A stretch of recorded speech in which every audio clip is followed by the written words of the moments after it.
下面学习袖子分为袖身和袖衫，袖身又分为一区和二区，完成后与前后片缝合起来。先学习袖身一区，分为第一部分和第二部分，分别编织，然后连接起来编织。先织第一部分，采用右手长尾起针的方法来回往返编织，左侧在对应的行数加针，右侧先减针后加针，形成这样的弧度。中间正常编织花样，织完对应的行数后，预留10厘米线头断线暂停编织，然后织第二部分。同样采用右手长尾起针的方法来回往返编织，右侧加针，左侧先减针后加针，中间同样编织花样。最后一行完成后不断线，大家对照图纸分2部分将袖身一区完成。这里两侧加针是通过编织左加针和右加针进行的，中间弧度结尾的加针编织连续的卷针加针，方法同长款前片身体二区第一行中间的卷针加针织法相同。左加针和右加针的织法，请看演示。下针左加针，通常情况，线圈下方是辫子，先挑这个线圈，织一个下针，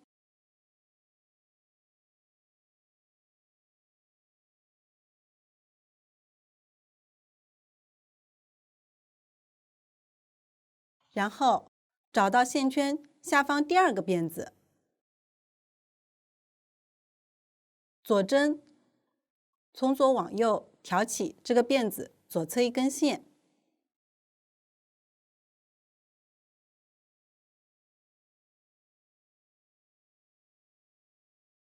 然后织一个下针，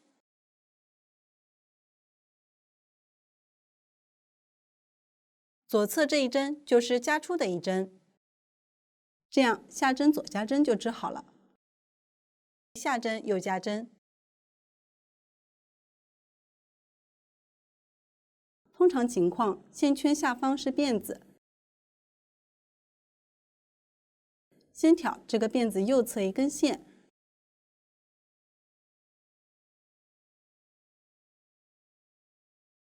织一针下针，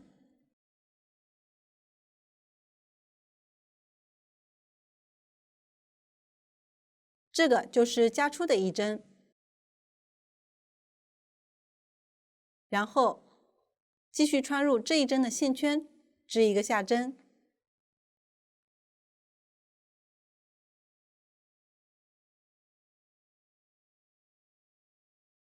这样下针右加针就织好了。可以发现，在一个辫子内织出了2个线圈。我再演示一次。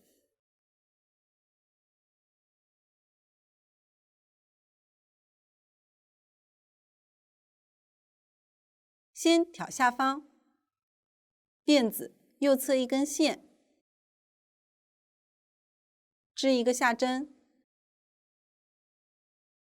然后挑起这个线圈，再织一个下针即可。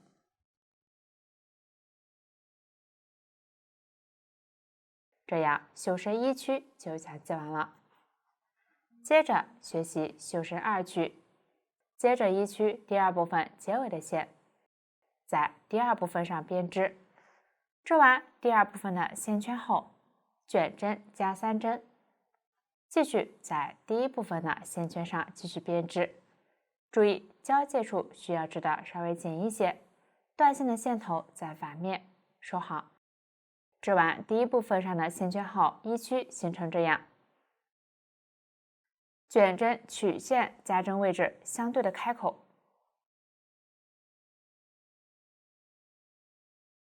往下继续来回往返编织二曲剩余的行数，注意在两侧进行加针。大家对照图纸将其完成，这样二曲就相接完了。下面学习绣衫，两侧留出腋窝，然后在两侧进行减针。减针方法前面都演示过，最后在正面扶针收针。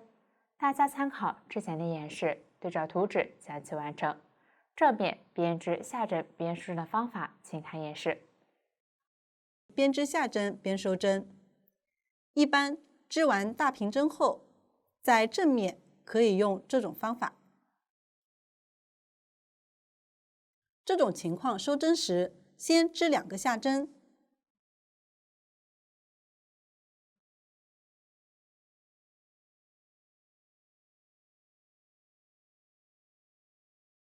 然后左针挑起前一针，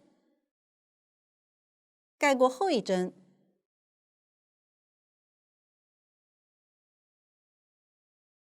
这样就收好了一针。继续织一个下针，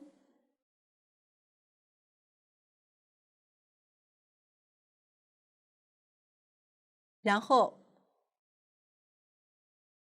左针挑起前一针，盖过后一针，这样就又收好了一针。我继续将它们收完，每次都是织下针进行收针。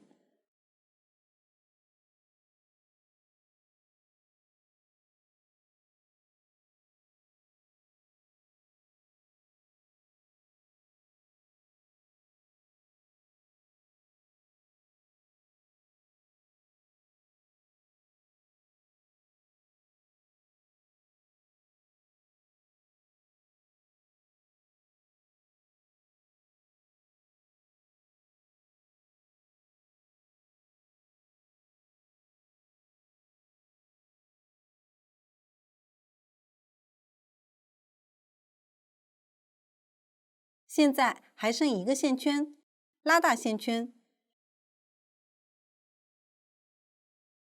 然后预留线头断线，线头长度根据织物的具体情况而定。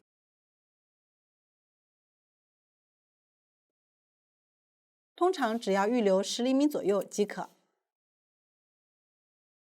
将线头从线圈中穿过，拉紧。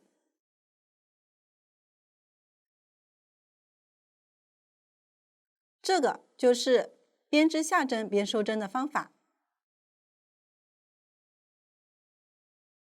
无论哪种收针方法，结尾固定线头的方法都可以参考这里的演示，并且全部完成后，如果不是特定预留长线头用于缝合，这样的短线头可以在反面顺着织物的纹理收一下。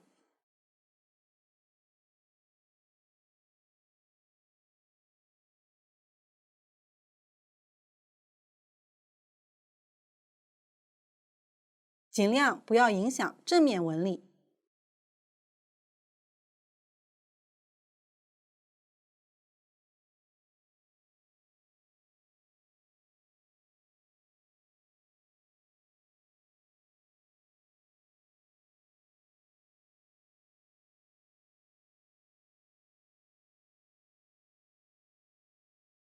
收线头时，可以将整个线头全部收完。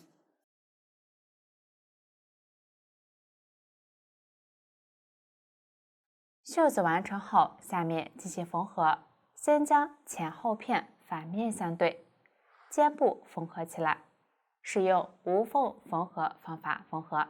缝合用线与主体编织线相同，大家也可以按照自己的喜好取线。具体缝合方法，请看演示。针与针都是收针状态下，常用无缝缝合的方法，可以将其中一个织片结尾预留长线头，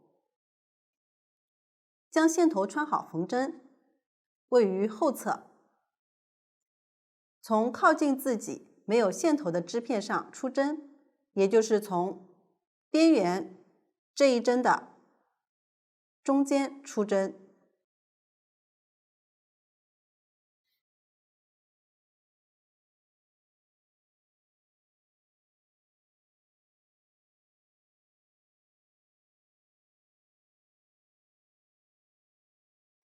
再从后面这个织片边缘一针的中间出针。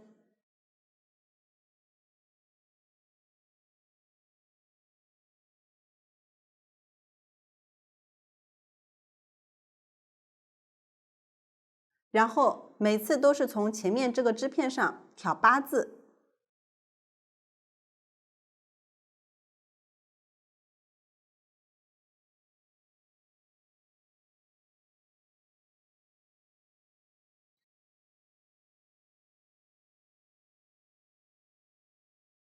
从后面这个织片上挑倒8字。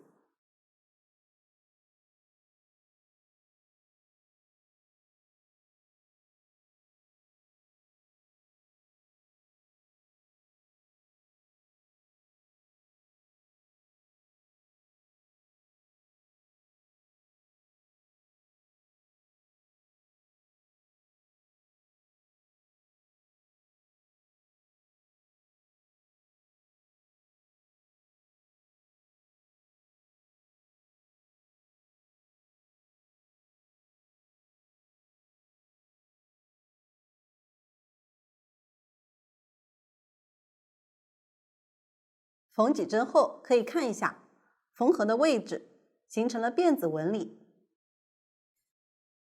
如果拉紧，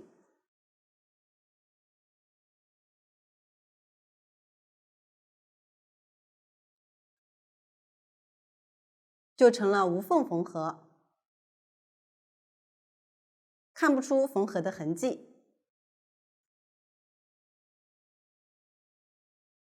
大家可以根据喜好决定是否拉紧。我继续将这里缝完。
这样就缝好了。接着将下方身体侧边对应缝合起来，按照行与行的连接方法缝合，请看演示。下面学习行与行的连接，我们通常也是用无缝缝合的方法，缝合时挑边缘2针的横向度线。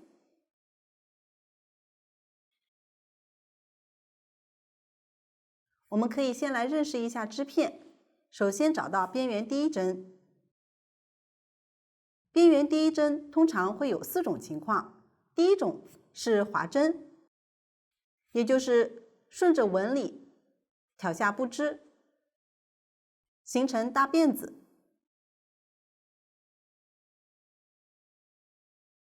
第二种也是滑针，只是滑针编织时和下方纹理相反，形成这样的结。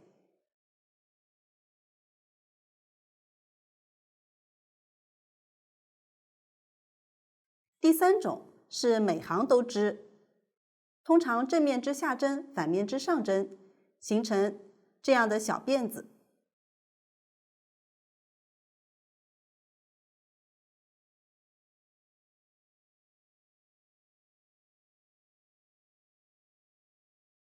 第4种也是每行都织，通常正面和反面都织下针，形成搓衣板针。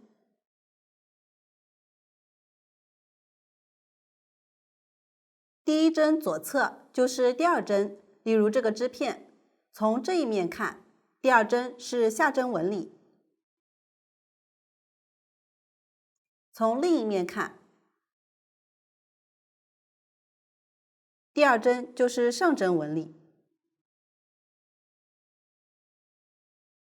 无论第二针是下针纹理还是上针纹理，可以发现线圈都是正向的。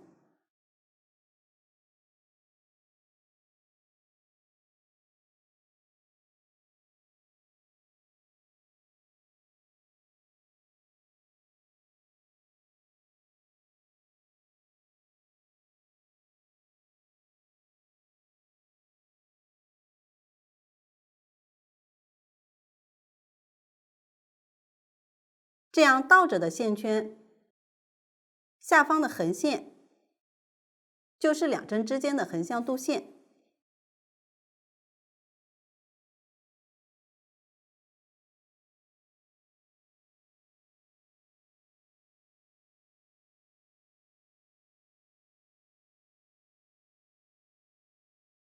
这一面也是一样，这个就是倒着的线圈，这一根就是两针之间的横向度线。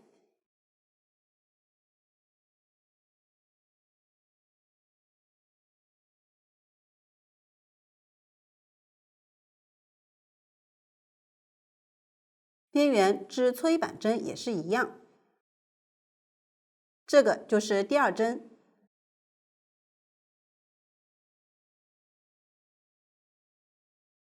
这一列就是第二针，正向线圈。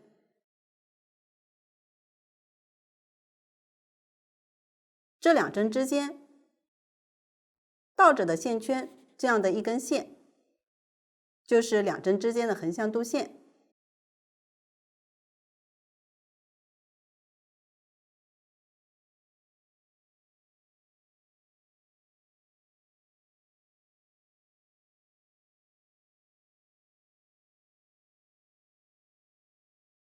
边缘是划针，同样，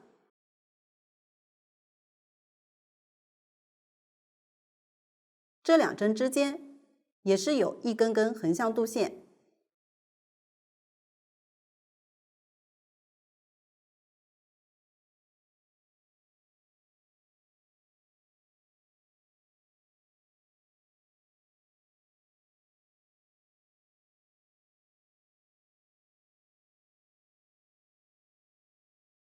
无论哪种，一根度线大致对应一行。缝合前，大家可以先将线头在反面藏几针，并打结固定。这里我就不藏了。无缝缝合就是每次交替在这两个织片上，挑边缘两针的横向度线，进行缝合。每次挑1到2根，注意，如果两个织片行数相同，就可以一一对应缝合，也就是每次挑的度线数量都相同。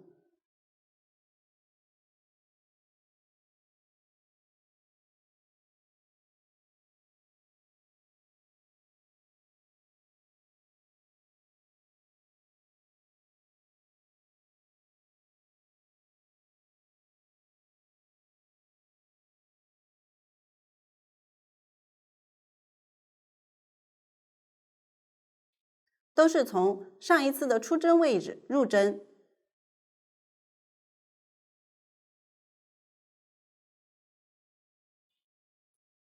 来挑横向度线。这里我每次挑1根。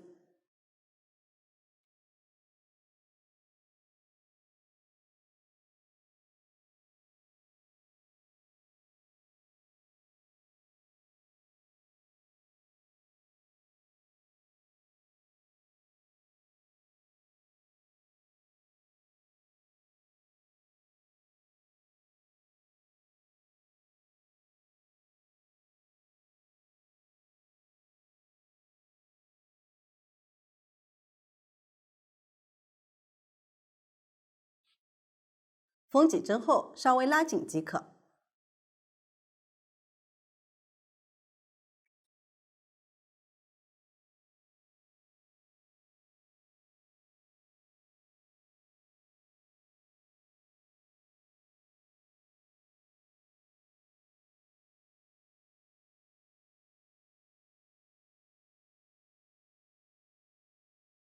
如果两个织片行数不同，但要将织片均匀地缝合在一起。可以在行数较多的一侧适当多挑，例如整体上每次都是挑1根线，行数较多的一侧可以在适当位置挑2根线。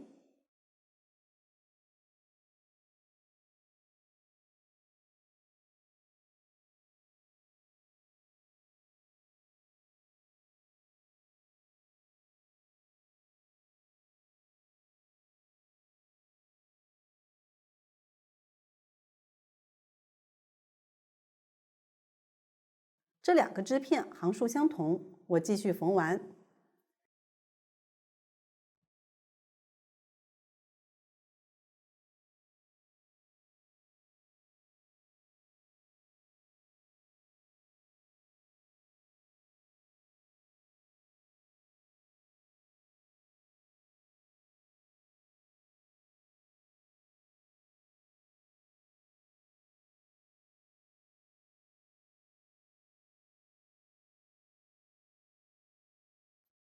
这个就是行与行无缝缝合的方法。下面缝合袖子侧边，也就是袖身侧边。方法与身体侧边相同，完成后还需要将袖子与前后片袖洞位置缝合起来，按照针与行的缝合方法进行。请看演示。如果针是收针状态，需要与行缝合。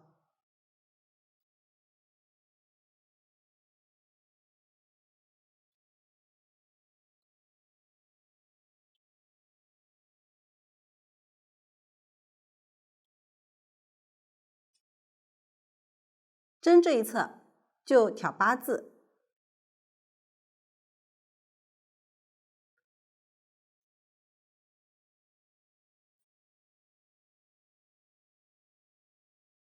行这一侧就挑横向度线。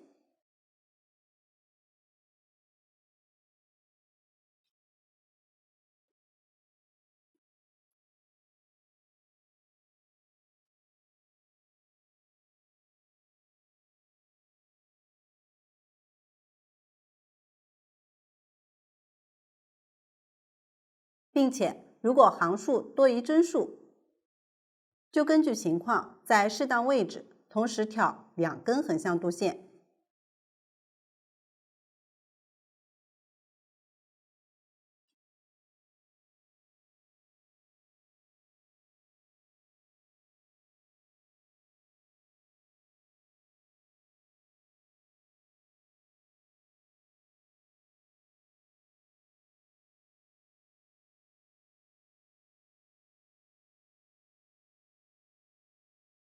如果不需要缝出来辫子效果，就将线拉紧即可。全部缝完后，袖子就讲解完了，主体也讲解完毕。下面学习包边，分为袖口包边、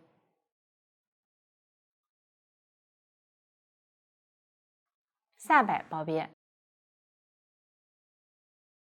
和领口包边。先学习袖口包边，先在袖子缺口位置编织包边，然后在起针处包边，都是挑针往返编织，最后缝合。请看我演示具体的编织方法。先在袖身开口侧边挑针，这里我用详案演示，取出对应型号的棒针和对应线材。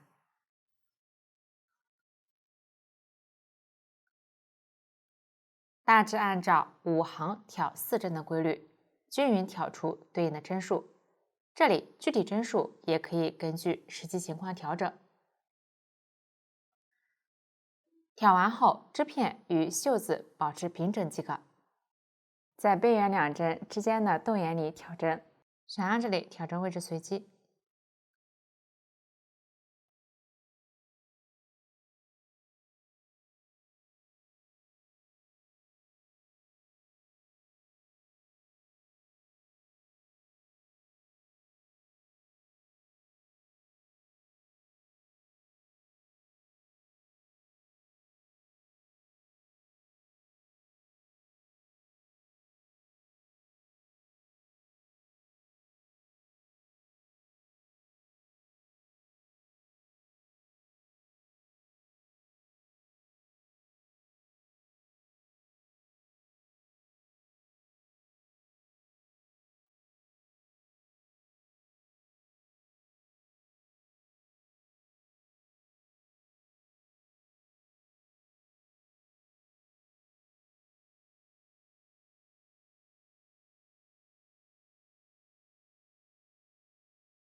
卷针加针位置，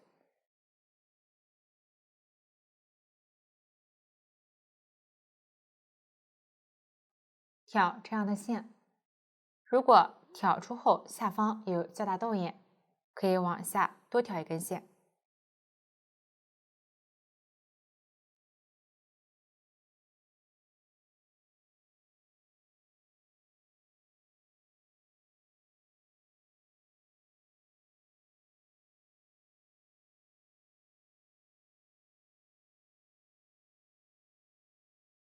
侧边也可以挑一针。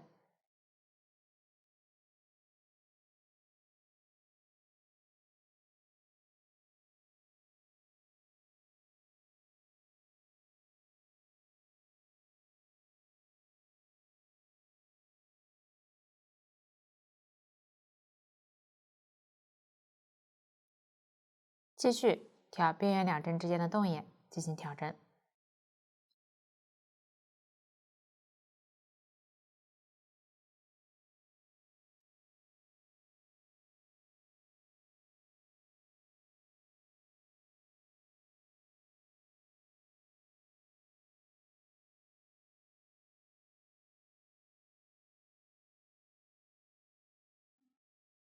完成后，挑针就完成了。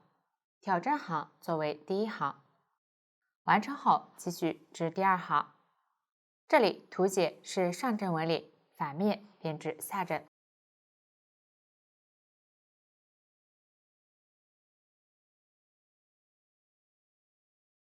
大家将其完成。第2行完成后，继续对照图纸往返编织。大家将其完成。想象这里行数较长，不做参考。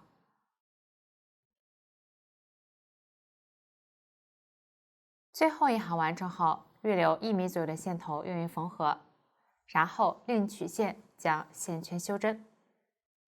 完成后，将预留的线头穿入缝针，将包边织片向里翻折，线圈处与袖子侧边卷针缝合。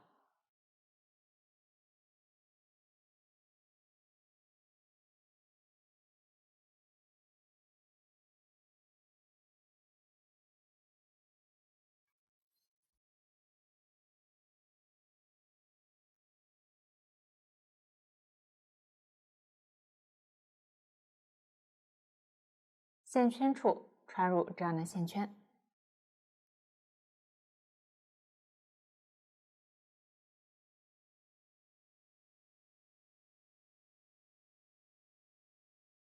拉紧，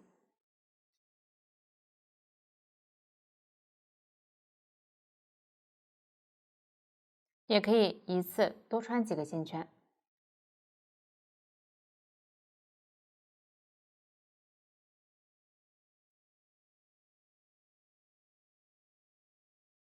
注意边缝边调整位置，使织片均匀对接。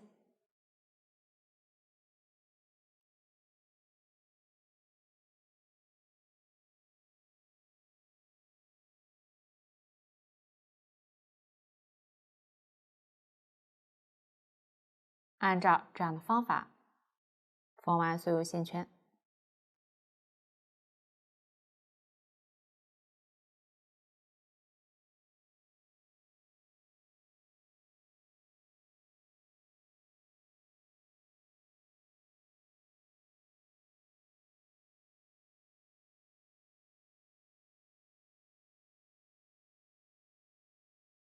最后一针多缝一次固定。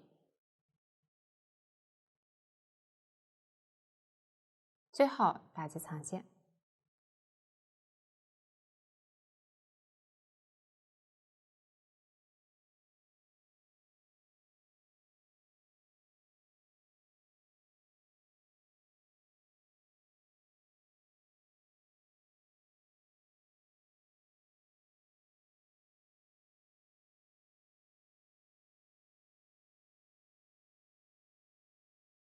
取下修针的线。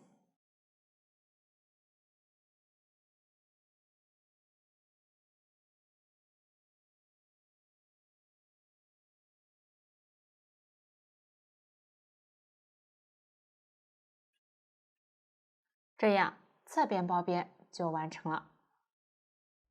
下面起针处的包边，在起针处及侧边包边边缘挑针，包边位置挑针穿入前后织片一起挑。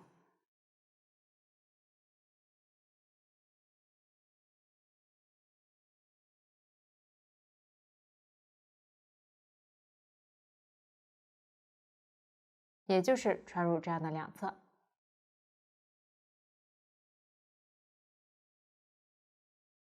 起针位置挑针可以穿入起针这样的洞眼。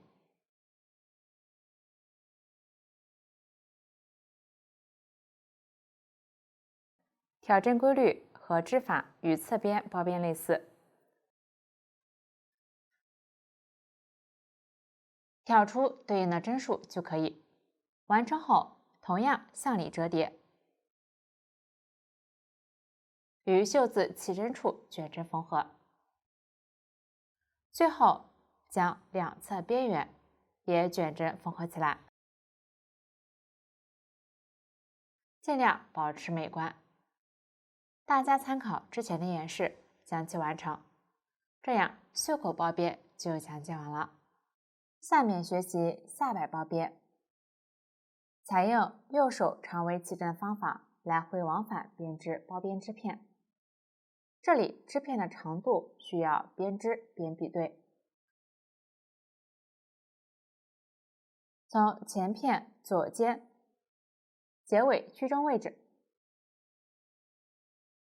到前片身体一区交界处，沿着第一部分侧边，经过后片，到前片身体一区第二部分侧边，回到交界处。对比时尽量保证对接齐整，弧度位置尽量顺滑美观。大家对照图解，将下摆包边织片完成。如果担心最后长度不合适，结尾可以不断线，方便最后调整长度。织片完成后，下面我也想要演示一下包边缝合的方法。缝合之前可以用系腰扣固定一下，起针处在左肩位置，织片折叠后，大致对应左肩的中间位置。想要这里主要演示方法，织片不做具体参考。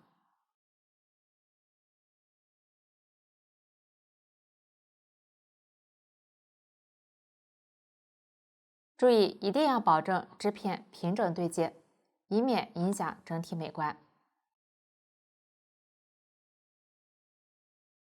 前片位置只固定一侧即可。去编织包边织片的同色线，这里缝合位置较长，大家可以根据自己的习惯取线，不要超过1米，以免不好缝合。将织片摊开，沿着正面右侧边缘两针之间的度线缝合。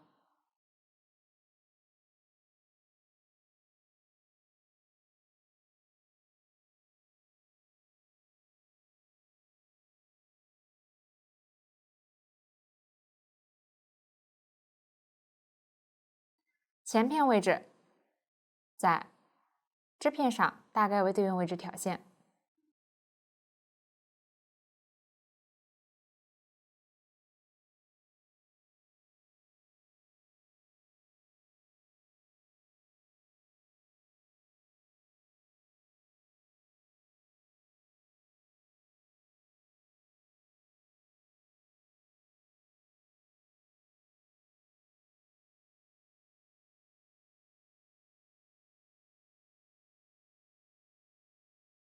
注意拉紧。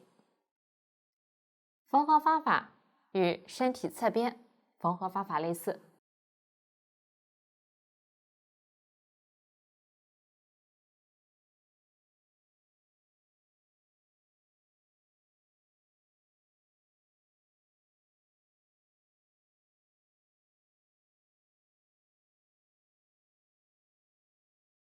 包边织片上的入针位置不要穿错，保证边缘整齐美观。注意边缝边调整位置，保证织片固定位置圆滑美观。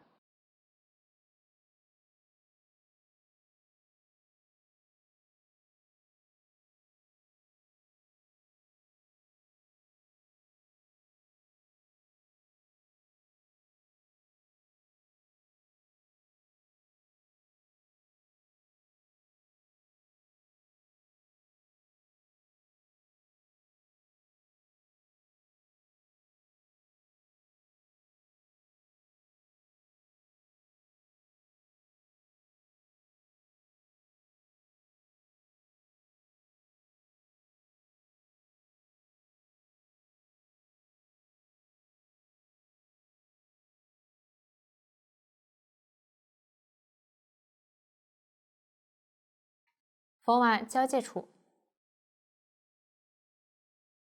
将织片侧边对应折叠，压在身体一区第一部分侧边下方，正面朝外。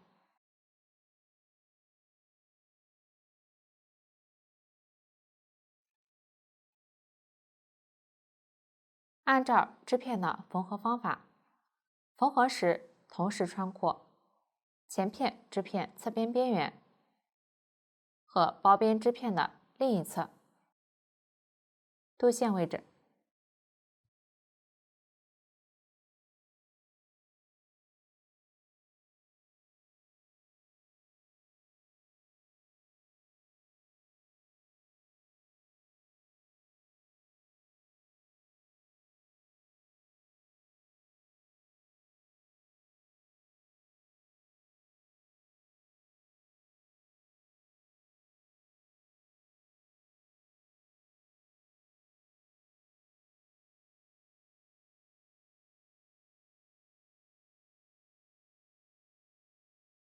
也就是这一部分同时挑起这两个织片对应位置。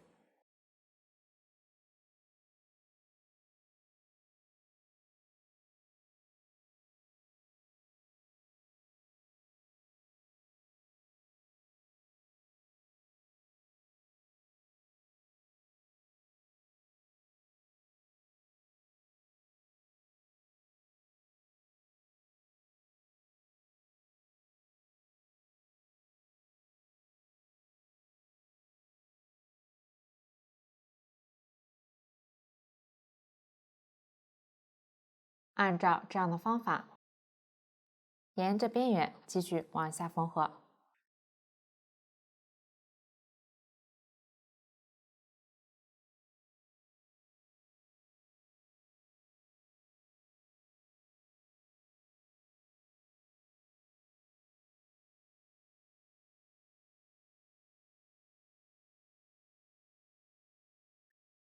后面到了起针处，织片上同样挑大概对应位置进行缝合即可。大家将其完成，缝到最后这一段，看一下织片长度是否合适。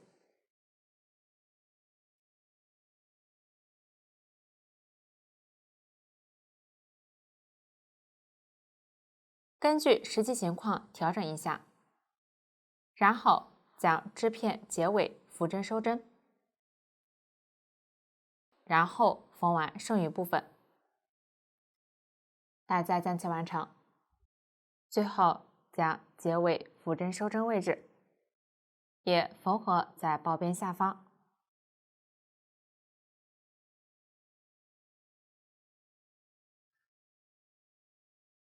尽量衔接美观。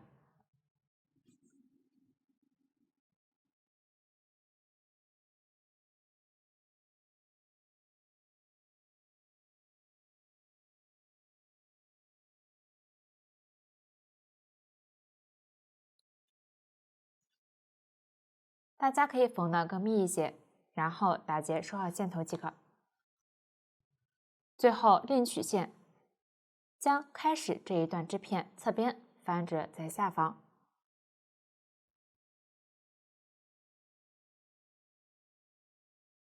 挑边缘与已缝合的另一边边缘位置卷针缝合。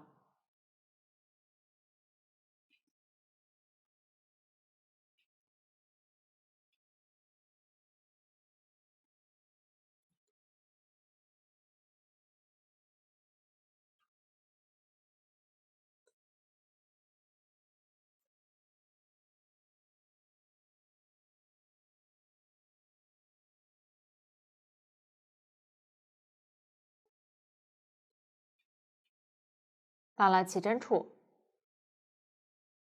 将线穿到正面，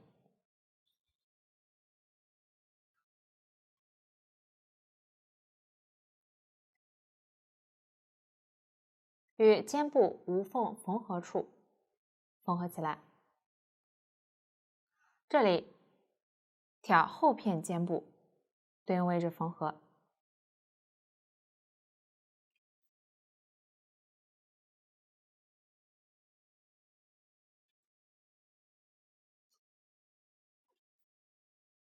包边织片两侧一起固定起来。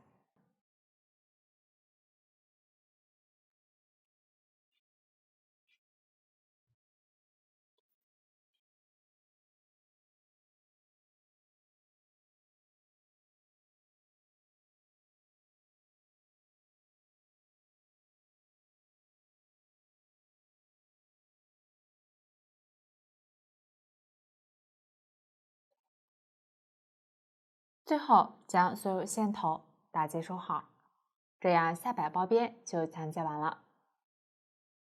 最后制作领口包边，先编织包边织片，方法与下摆包边织片织法相同。织到合适的长度后，将首尾缝合起来，然后按照下摆包边在侧边位置的缝合方法，将领口包边织片与领口位置对应缝合起来。缝合时注意织片均匀对接，保证领口美观。这里首尾缝合方法仅看演示。下面我用小样演示一下织片首尾无缝缝合的方法，花样不做参考。这里结尾是线圈状态，预留需要缝合部分长度3倍左右的线头断线，穿入缝针。织片首尾对接，中间不要扭转。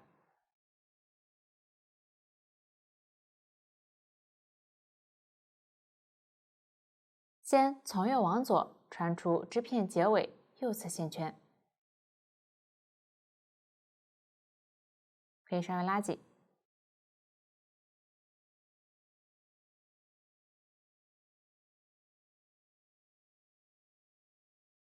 再找到起针上方边缘最下方这个辫子，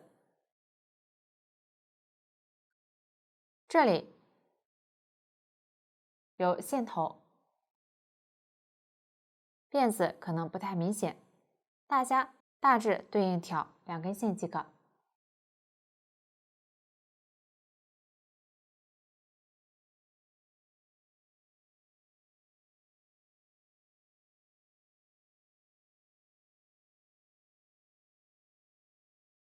放开右侧这个线圈，接着从上往下穿入刚刚穿过的这个线圈，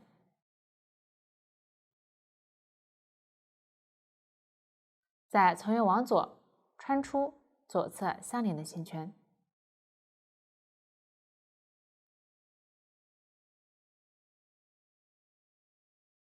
然后从右往左挑起起针上方边缘这个倒八形状的辫子，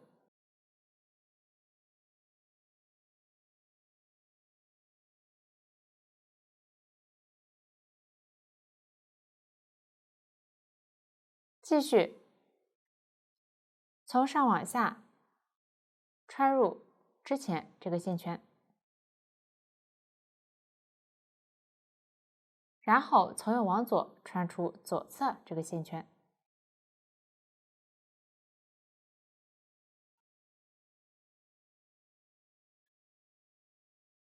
继续在上方穿过左侧倒八形的辫子，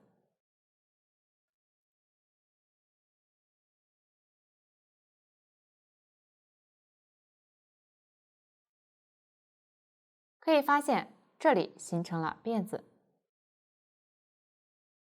可以稍微调整一下。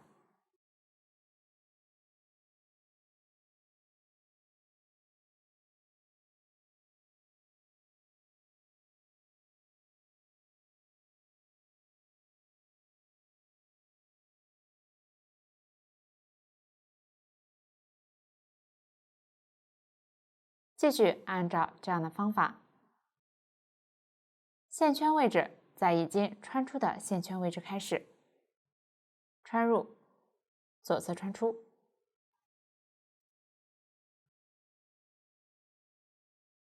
起针处穿过对应的辫子，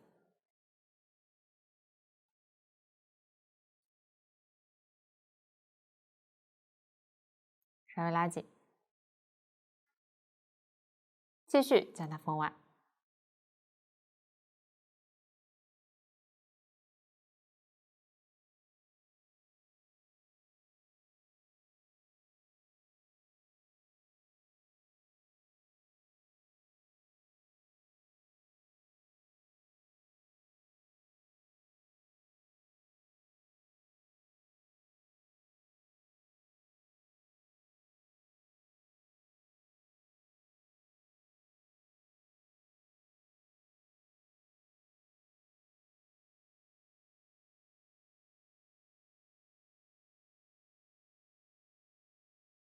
结尾穿过边缘，大概位置即可。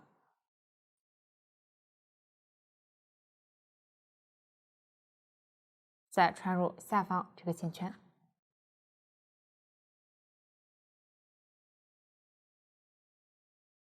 调整一下。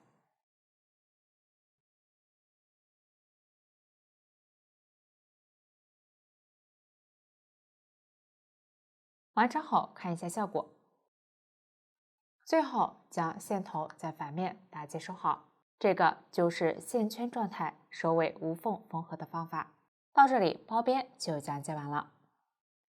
最后制作盘扣一共5对，每个袖口1对，前片包边3对，每对盘扣是这样的2个，一端有线圈，一端打了一个结，需要先编织绳子，然后盘出盘扣，两半盘扣制作方法类似，最后缝合到对应位置。绳子的编织方法请参考下面视频演示。注意，这里绳子起3针，结尾预留40厘米线头用于缝合，具体绳子长度请参考图纸。大家对照图解，参考视频演示的方法，将需要的绳子织完。首先边织边起下针，通常起3针或4针，具体起针数参考图纸说明，我这里起4针。注意看一下图纸是否需要在开头预留长线头，如果没有说明，就预留5到10厘米即可。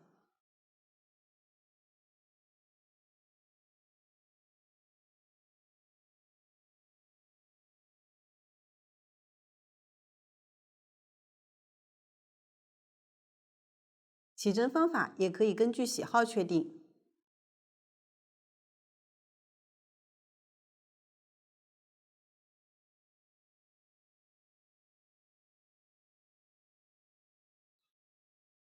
起针完成后，一一对应织下针。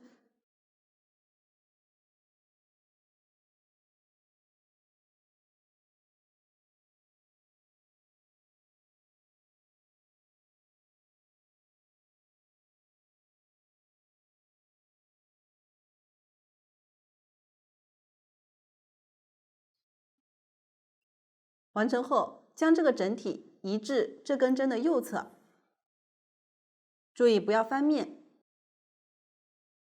然后直接用这根线从右往左依次织下针。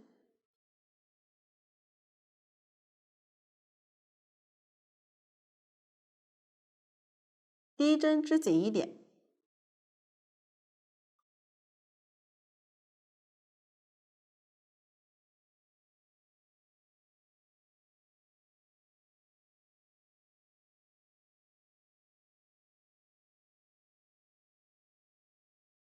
接下来每次都是重复这样的方法，将线圈移至右侧，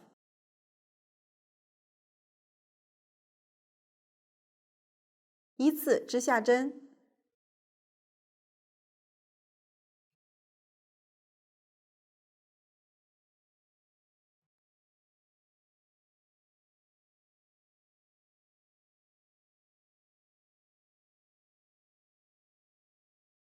按照这样的方法继续编织。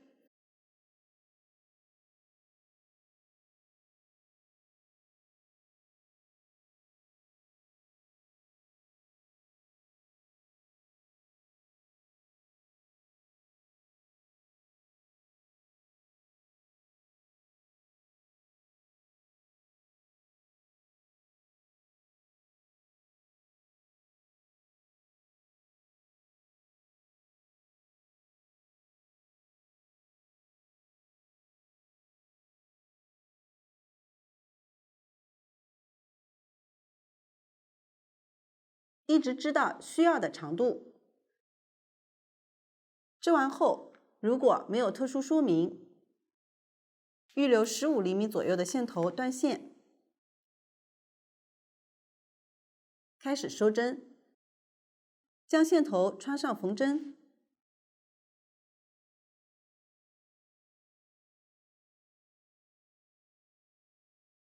然后从右往左穿入这些线圈。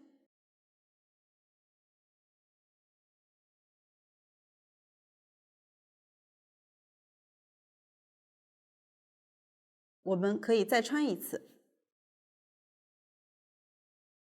拉紧，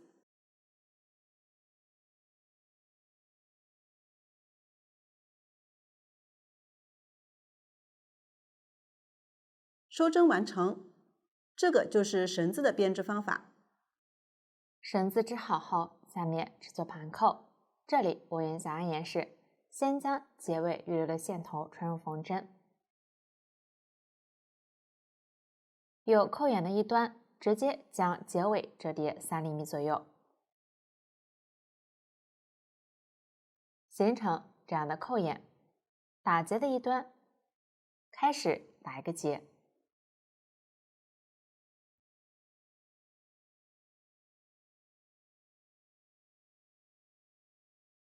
注意结松一些，不要太紧，末尾留出3厘米左右的长度即可。然后对折，这样就形成了开始的结。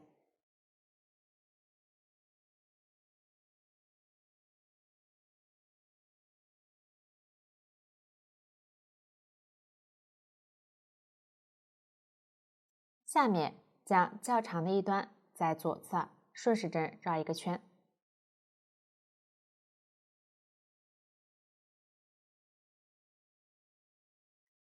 ，2厘米左右，压住重叠位置，用线头固定一下。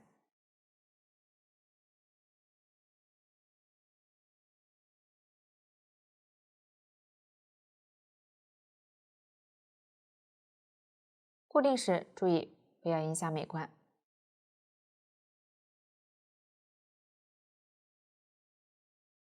在右侧逆时针绕圈，左右对称。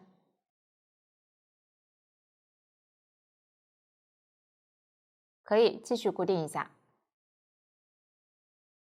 然后在下方绕一个稍大一些的圈。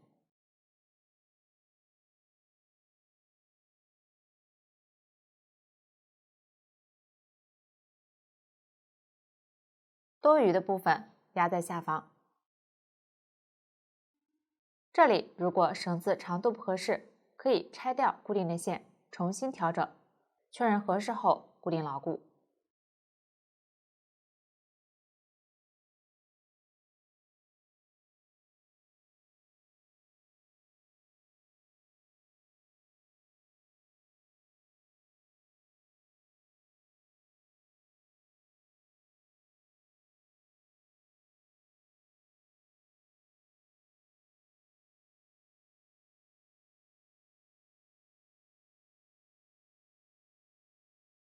正面不要露出多余部分，线头暂不处理。短线头可以在反面收好，这样盘扣的制作就讲解完了。最后缝合盘扣，分别缝合在前片这一段包边两侧和袖口包边两侧。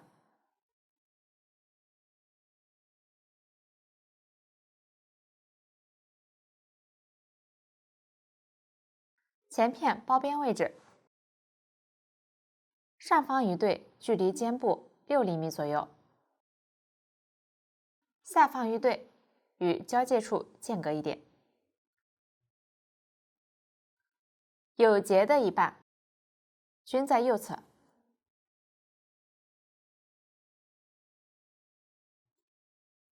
横向固定，沿着包边右侧边缘居中对称。固定时只缝合中间部分，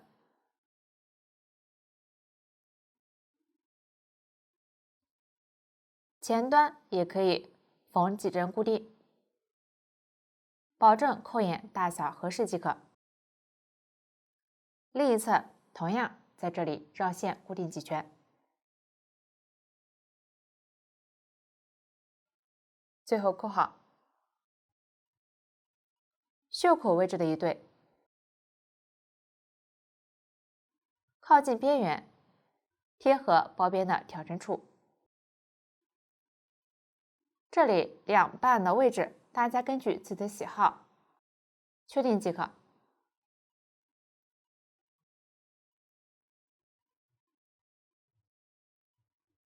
缝合方法与之前相同，大家将其缝合完成。最后扣好。这样盘扣缝合就讲解完了。到这里，整件衣服就讲解完毕。如果大家在编织过程中还有不清楚的地方，可以与我们的客服联系。苏苏姐家一针一线，享受生活乐趣。感谢大家的观看，我们下次再见。